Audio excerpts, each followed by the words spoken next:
kailan siya magigisnan ng liwanag. Malayo ang iniisip niya at nakapikit, yaring palat. Siya raw ay may sala sa isang krimen na di naman niya ginawa. Kahapon lamang ay kapiling niya kanyang asawa at anak. Nabubuhay ng tahimik sa isang munting paratang may iyak.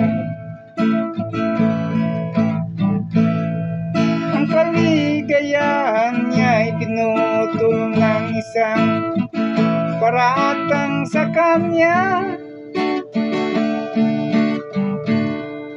Siya raw ay may sala sa isang krimen na di naman niya ginawa.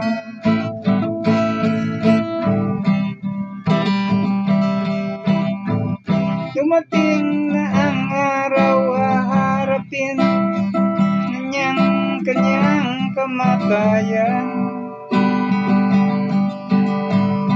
Paano niya isisigaw kung siya'y sadyang walang kasalanan? O ang batas ng tao ay pantay-pantay, walang mahirap mayaman. Bakit raw siya nagdurusa ng walang kasalanan? Dumating na ang araw, haharapin niya bitayan.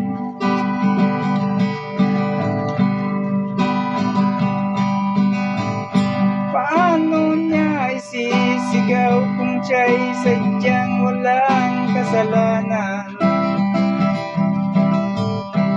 Tanging Diyos lamang siyang saksi at siyang